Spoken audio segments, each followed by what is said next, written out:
Good evening, everyone, and thank you to Lachlan. I am really glad that I actually wrote invalidating environments, not treatments, so that's lucky. I'd like to begin also by acknowledging the traditional custodians of the land on which we meet tonight, the Cabrogal people of the Darug Nation, and pay my respect to their elders past, present and emerging. So following on from Dr. Corner, I'll be presenting the case of Layla, just to provide insight into how traits of borderline personality disorder may manifest in refugee and asylum seeker populations, and to consider the overlap between presentations indicative of BPD and complex PTSD, an emerging diagnostic category for people exposed to prolonged and severe traumatic events. Layla is not the real name of this client, and I've changed some of the other key details in this presentation to keep her identity safe.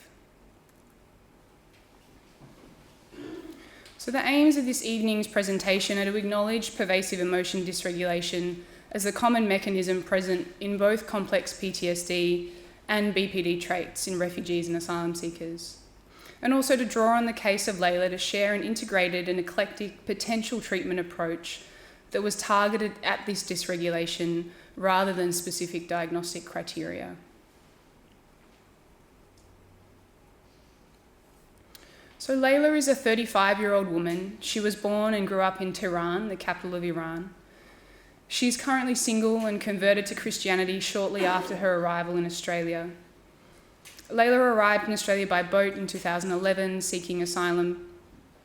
She currently holds a 3-year temporary protection visa, or a TPV, and was referred to STARTS by her Red Cross caseworker in 2016 when she moved from Brisbane to Sydney to live.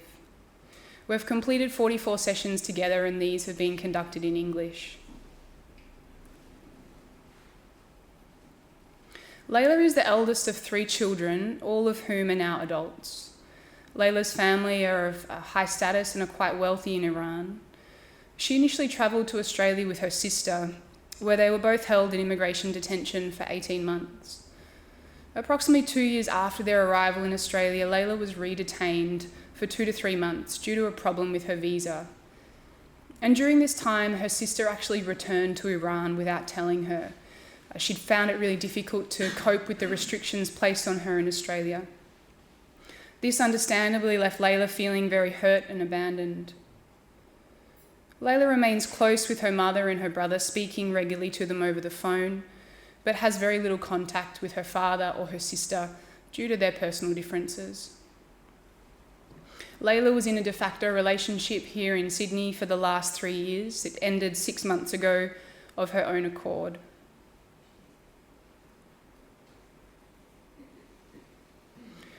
So a majority of the initial information about Layla's traumatic experiences were obtained from referrers and previous psychological assessment reports that had actually been completed while she was in immigration detention. Layla avoided conversations about her traumatic experiences until much later in treatment. So I relied on this, previous information to guide my knowledge and my assessment.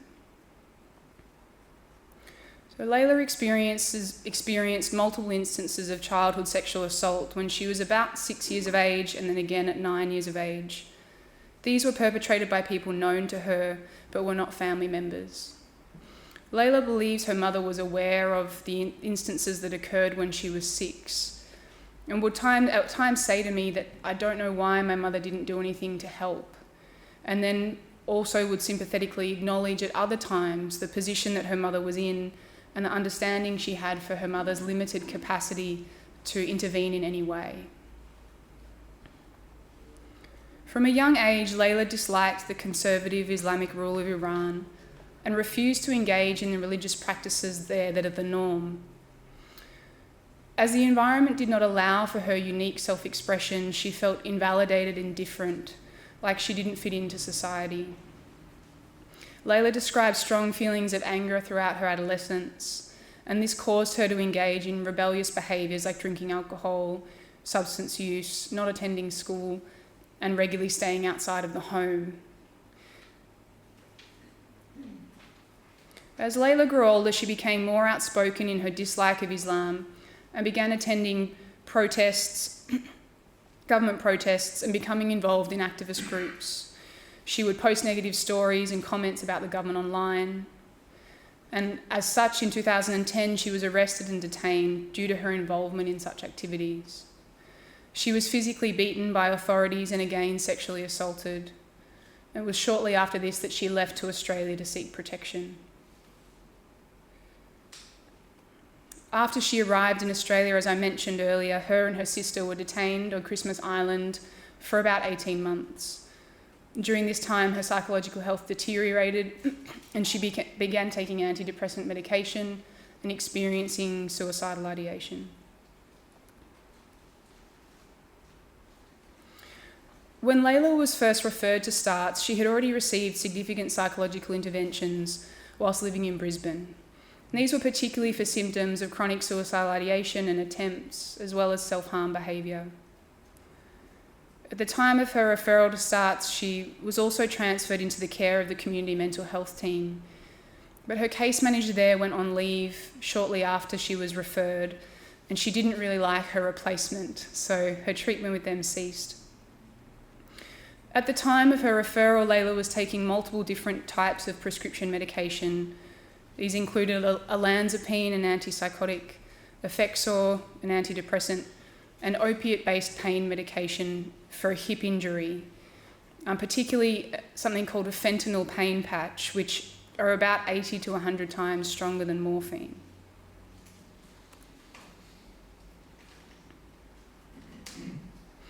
When I first met Layla, she appeared slim and of an average build. She made very little eye contact, had slightly pressured speech, and was restless and fidgety, always sitting on the edge of her chair. Initially, she was very focused on seeking help to solve her environmental stresses and her visa in particular.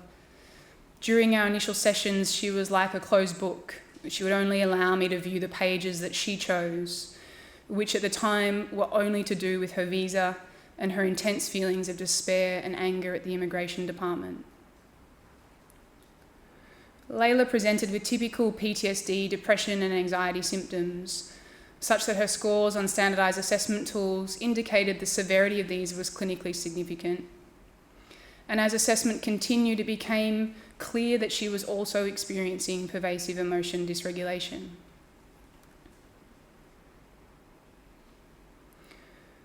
Layla's pervasive emotion dysregulation difficulties manifested in symptoms and functional problems that could fit into either or both of the BPD or proposed complex PTSD diagnostic criteria as outlined by the ICD-10.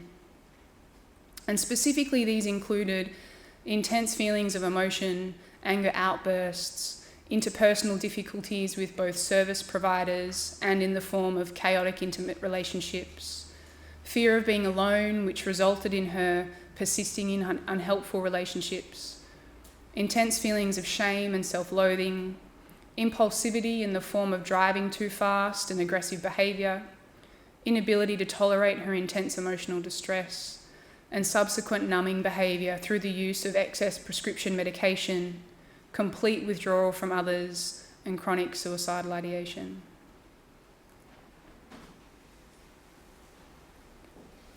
And so this complex interaction model helps us to see how multiple cumulative factors have interacted over time and impacted on Layla's current psychological health and coping capacity.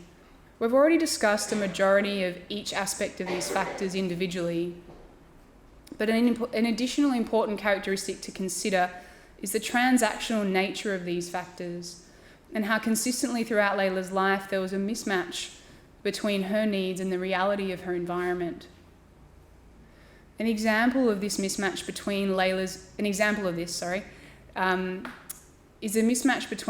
view of the world and the conservative religious rule in Iran, where Layla would act in a way that was not consistent with the religious laws, seeking freedom and creative expression, and then when found to be behaving in this way would be reprimanded punitively.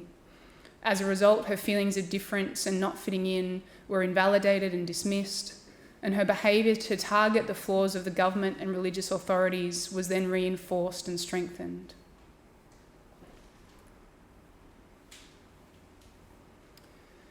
Alan Frazzetti's transactional model, which is based on that of Marsha Linehan, demonstrates the reinforcing nature of Layla's ingrained emotional responses and how in transaction with others may elicit invalidation.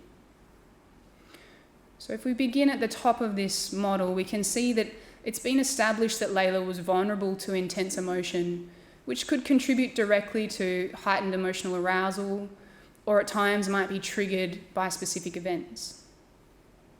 An example of this was when she was granted refugee status, but because the process had taken so long, she was only eligible for a TPV, despite her original application being for a permanent visa.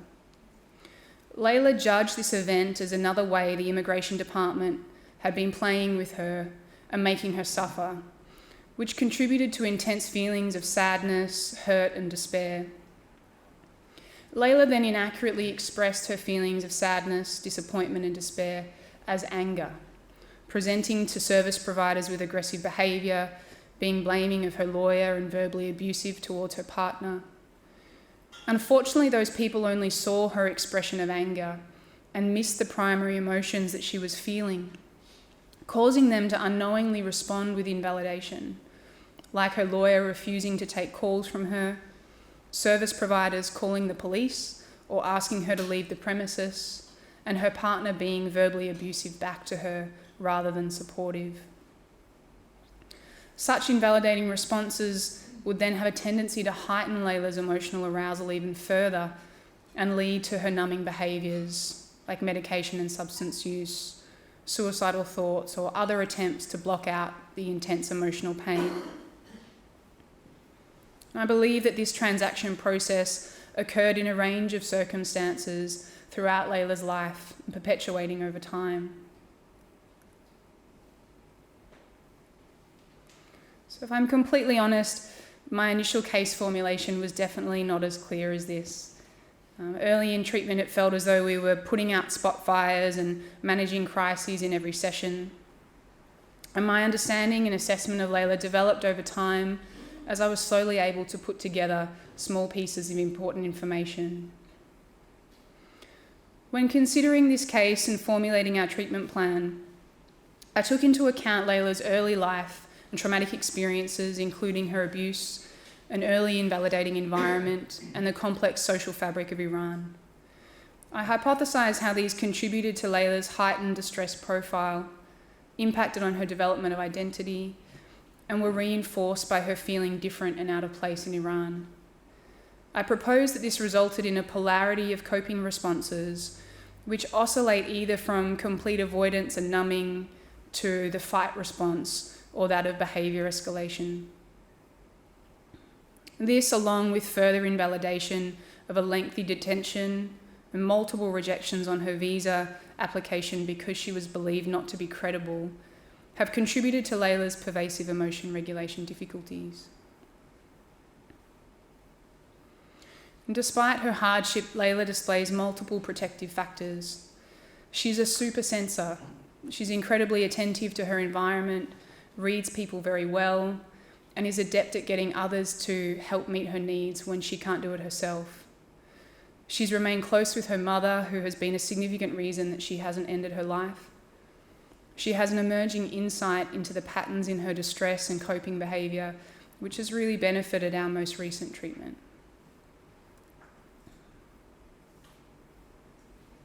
And so interestingly, like the BPD and complex PTSD diagnostic criteria, there's a significant overlap in two of the common evidence-based treatment approaches, as can be seen here in the phases of treatment proposed by Herman and Linehan. In line with my knowledge base and my experience, as well as the fact that I work at STARTS, where we are experts in working with complex refugee trauma, I chose to draw on Judith Herman's staged approach when working with Layla, but also kept Linehan's vast array of DBT, distress tolerance and emotion regulation skills in the back of my mind.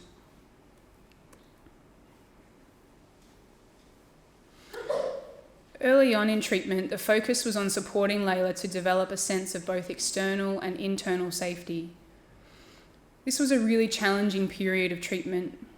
Layla presented with chronic suicidal ideation and despair.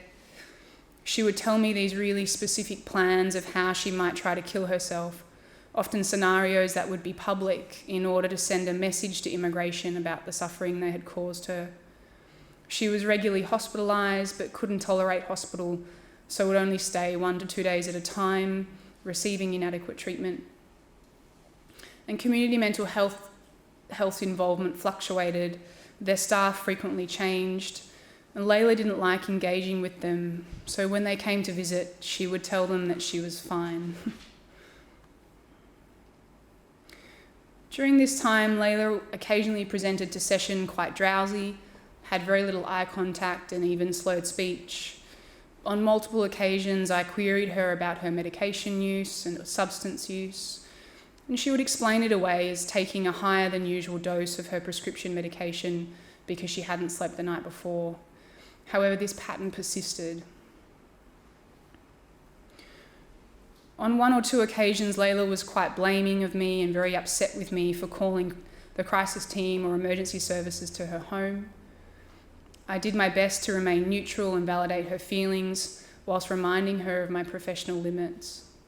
This seemed to be effective as she became increasingly able to tell me directly when she felt she needed to go to hospital and was better able to manage her safety. During this treatment phase, my interventions included spending a lot of time building trust through taking a non-judgmental stance and validation of Layla's distress, experiences, and ongoing stresses, doing my best to set limits and safety plan, providing psychoeducation about the impact of trauma and the potential negative impact of self-medicating, and a lot of liaison with mental health crisis teams, emergency services, and hospital psychiatrists. Following a successful ministerial intervention application and a chance to submit new information, Layla was granted a TPV 6 years after she arrived in Australia. As mentioned previously, this was a very difficult time for her. She found it hard to accept, and some months later, it seemingly had very little positive impact on her psychological health. However, slowly, with some psychoeducation and time, she did develop acceptance for it and managed to visit her family overseas last year. During this initial period of treatment, I regularly felt confused and unsure. It felt like treatment was not progressing in any way, and that I was like someone watching from the outside, looking in, who had very little capacity to change what they were seeing.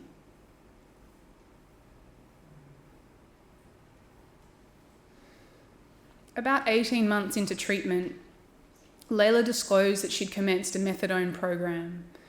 She said it was to help her stop using the fentanyl pain patches. I had suspected for some time that she had a polysubstance use problem, but whenever I brought it up, she would deny it emphatically. Being on the methadone program helped to stabilise Layla's substance use problems somewhat, and she presented more alert in session. This enabled us to begin to focus treatment on behaviour activation strategies and healthy living routines to help improve her mood and sleep-wake cycles and better regulate her intense emotions. Layla didn't like being on methadone.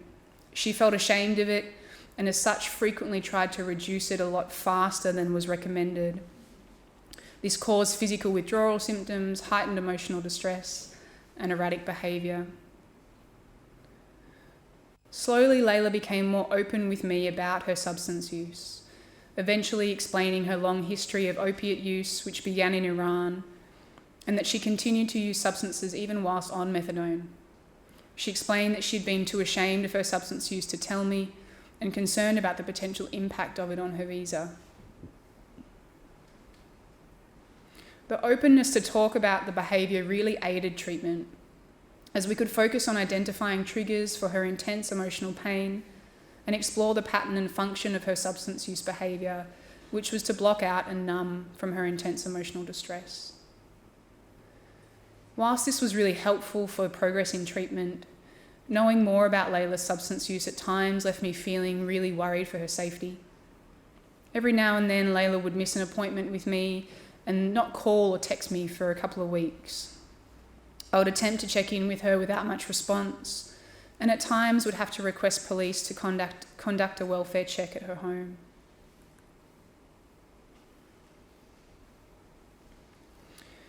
Layla's honesty about her substance use allowed me to recommend her for specific drug and alcohol counselling.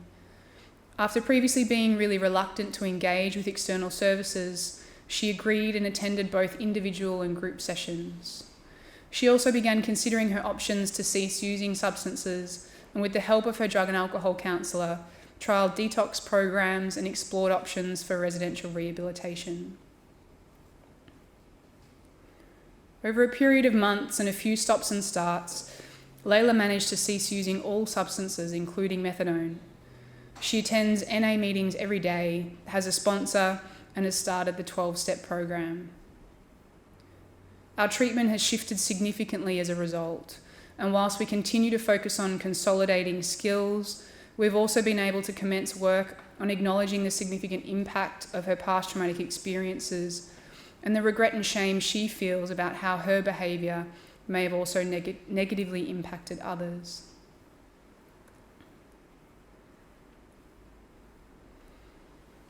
And so there were some treatment outcomes that occurred or sort of progressed slowly throughout our work together.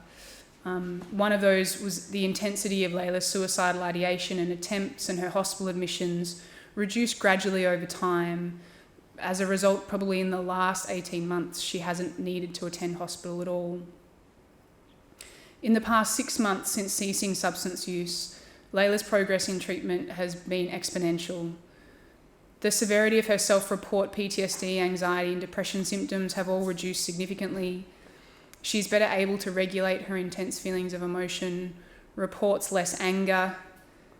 She said to me on Friday that she only puts her rude finger up maybe once a week now.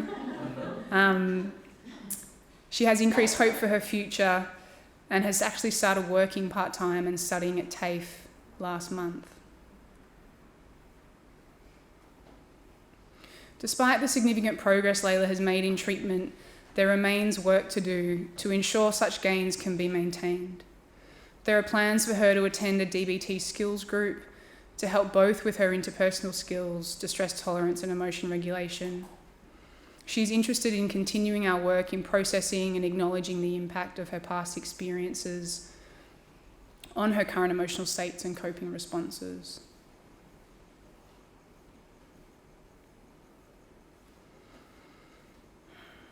And so as this diagram suggests, and I guess as the presentation sort of also indicates, pervasive emotion dysregulation creates dysregulation in multiple other facets of life, including beliefs about the world and self, relationships and dysregulated behaviour.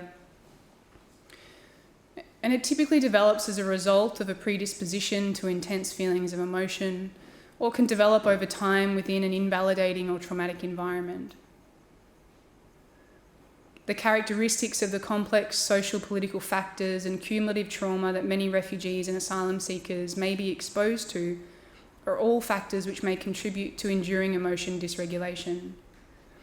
Such enduring and complex presentations may benefit from an integrated staged approach to treatment, incorporating emotion regulation skills, validation and non-judgment. Layla summed up her experience of emotion dysregulation as doing life is really difficult for me. The simple things are so hard, I would just think it would be easier to die. And then on Friday last week, when we last met, after about 2.5 years of treatment, she told me, now I believe in myself and I want to see what I'm capable of. I'd like to finish by reflecting on Layla's survival skills.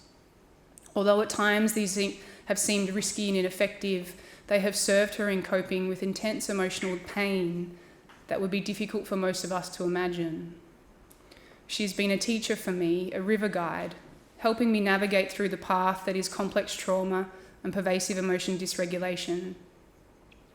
Layla helped me to better set limits, use my own self-regulation skills, and to learn what is effective and what's not in working with presentations like hers. Thank you for coming, guys.